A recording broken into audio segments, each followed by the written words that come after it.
السلام عليكم.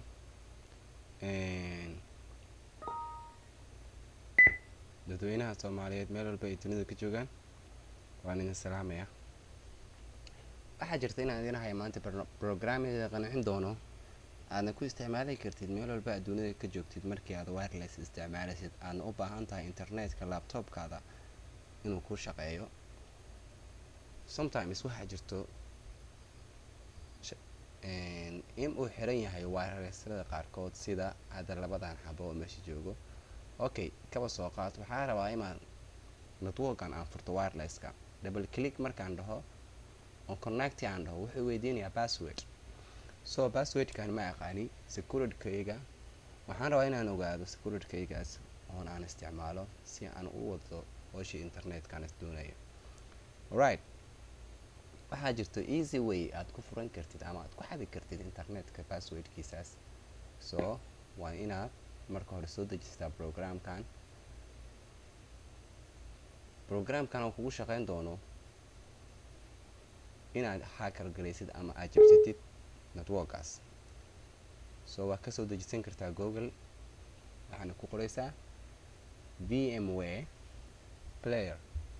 so next waa inaad soo dejisaa marka hore programkan aad doonaysid si uu kugu shaqeeyo hackerkaada. waa sugaysaa inta uu kaaga dhameynayo programkaasi, then horta hore waa inuu ahaadaa computerka isticmaalaysid 2 gig ilaa 3 gig, adiga wax ka yareen 1 gig oo ah ramkiisa. so the second programka markuu soo dejisto waxaa jiro webslex oo ku isticmaali doono programkan oo aad ku jabsan kartid wax walba aad doonaysid ama aad hagargareynaysid.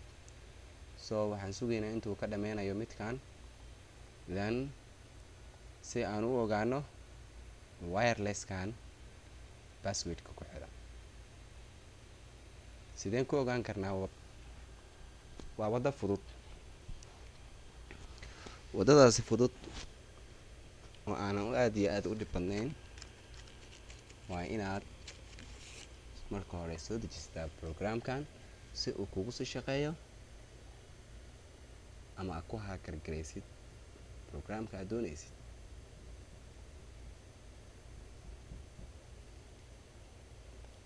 then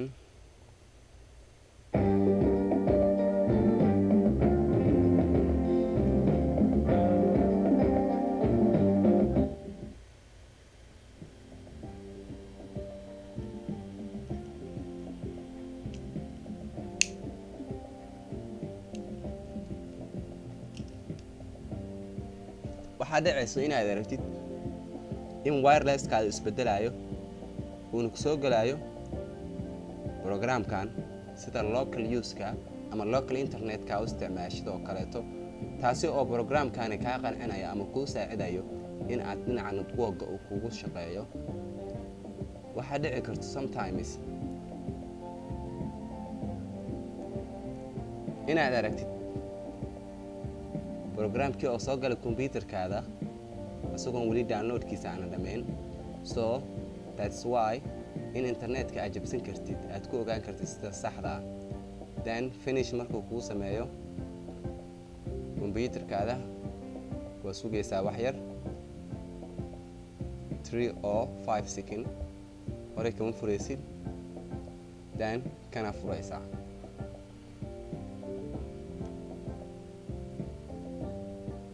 markii aad furtid programkan waa kan kugu shaqeynayo inaad wax hacker galaysid. so sidee ku hacker gareynayaa? first waa inaad tagtaa si aad u isticmaashid nidaam cusub ama aad u isticmaashid machine cusub. waa inaad halkan soo gelisaa waxyaalaha library-ga kugu jiro ama aad doonaysid inaad ku isticmaashid. so halkaan aan ku dhufanaynaa, waxaan dooranaynaa diskiga ama flashka uu igu jiro. then programkayga wuxuu ku jiraa diskigayga, wuxuuna igu jiraa flash. so flashkaan ku dhufanayaa, hadduu computerka kugu jiro ama desktopka kuu saarayana waa soo dooranay, then webslexka soo dejisanaysaa, next aad leedahay, waa inaad kala ogaataa must waa inaad xasuusnaataa nidaamyadaani so nidaamka ku isticmaalaysa waa kee nidaamkaani then next aad leedahay waa inaad ku qorataa wax alaale iyo waxaad doonaysid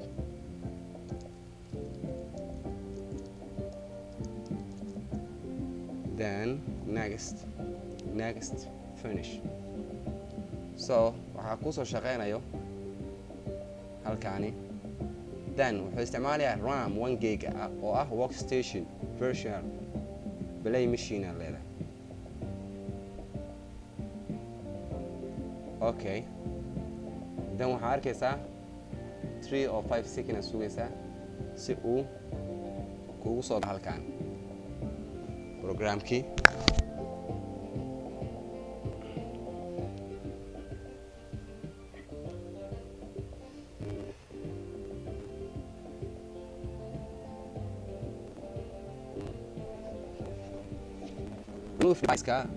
wuxuu kuu sheegayaa inta shay oo computerkaada ku jiro so marka hore waa inaad gelisaa wireless alpha ama alphaha real talk wirelesska oo banaanka outputka waa inuu kaas kugu jiro computerkaada sometimes waxaa dhacaysa inuu kuu shaqeynayn muuska ama keyboardka waxaa la rabaa banaanka inaad ku dhufatid waxaana taabanaysaa control plus alt si uu aad u isticmaashid muuska then waa shaqeynayaa keyboardka so English luqadda aad doontaad doonanaysaa okay run normal aad leedahay then waa inaad doorataa with desktop si aadan nidaamka aad kaama loo isticmaalin so 1 or 3 or 5 seconds sugaysaa intuu kaaga soo dhameynaya hawshaada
so in case hadduu kuu shaqeyn waayo muuskan ama aad doonaysid in computerkaada uusan ka dhex bixi karinin afartan square rootkan waxaad rabaa inaad moosta xasuusnaato in uusan ka dhex bixinin nidaamkani computerka so waa inaad isticmaashaa control plus alt si aad banaanka u aadid so then muuska waa ku aragtaan banaanka waa aadi karaa computerkaygina lisa waa shaqeynaya ilaa haatan waa shaqeynaya so then saas ayaa u isticmaali kartaa waa sugaysaa inta uu kaaga soo kacayo ama uu kaaga dhameynayo nidaamkaada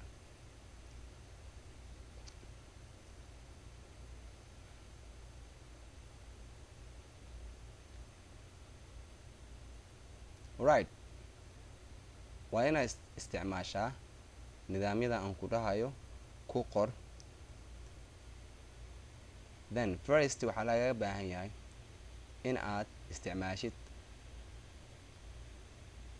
erayadan si aad u soo xareysid wirelesska nidaamkiisa marka hore waxaa lagaga baahan yahay inaad isticmaashid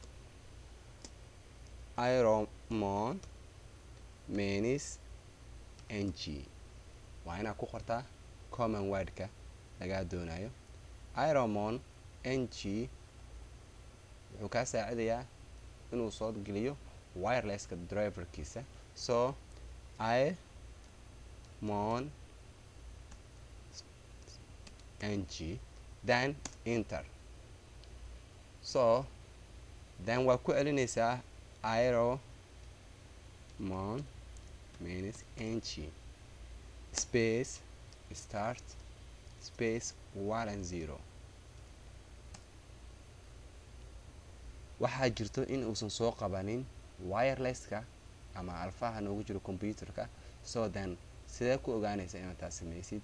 then waa iska xiraysaa kan control alt plus control aa leedahay, godkaanaad tegaysaa device connect aa leedahay si uu kugu xiro wirelesska. then waxaa imaanayso in tacriifkii ama programkii wirelesska uu soo galo sida aad arkaysiin waa shidmay. then go back to replace ku laaba meeshaadi. okay air mon minus ng enter. so waa ujeediin inuu soo galay wirelesskii. waxaa laga rabaa aero mon minus ng space ng space start space 1 and 0 waa tacriifka ama installationka driverka si uu aqbalo hackerkaada. okay waa soo galay. then waa iska close garaynaysaa start aad leedahay waa volx aad tegaysaa then wirelesskaas aad tegaysaa. then wirelesska tagtid waa inaa ogaataa wirelesyada ku joogo computerkaada kuwa shaqeynayo iyo kuwa shaqeynayo, kuwa aan qarsoonayn hidden ah iyo kuwa qarsoon. so then 5 second or 3 second waa inaa sugtaa inta uu kaaga soo saarayo wirelesyada. so sida idin sheegay kan abu umar waa wirelesska data aan arkaynay. second mobile broadband. okay abu umarka muxuu naga rabaa control alt. abu umar wuxuu naga rabay password.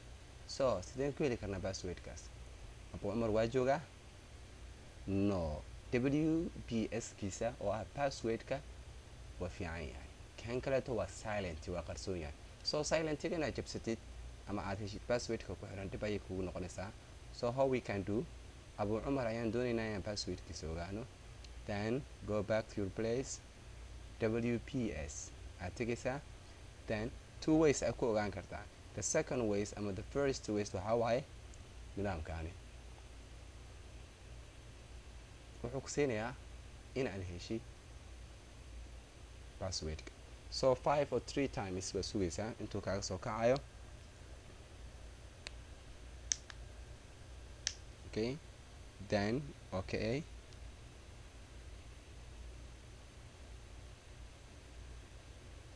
right soo kacay. scan aa leedahay si uu noogu soo qabto wirelesski passwordka naga rabay. waa sugaysaa intuu scannerkan ka dhameynayo, then halkan ayuu kusoo galayaa. so si aa u samaysid test pinka waa inaad sugta intuu kaaga soo baxaayo.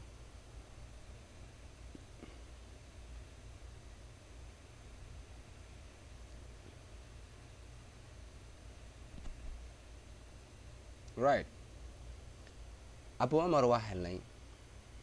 so abu umar waa silent 3 times kusoo laabanaya. so first one click test pin, then malafkan kuu furmaayo abu umar pinkiisa waa kana. right shall this is the password abu umar wps kiisa waa kana. that is the password of abu umar. so the password waxaa waaye 11223344. pin numberka oo ah sida passwordka 202777888. so waa inaan ogaanaa abu umar si uu noogu shaqeeyo passwordkan. what do we do? okay passwordka waa maxay? passwordka waxaa waaye 11223344. so passwordkan ayaan qaadanaynaa si aan u gashano wirelesskii naga doonayay in aan jabsano. then how we can do,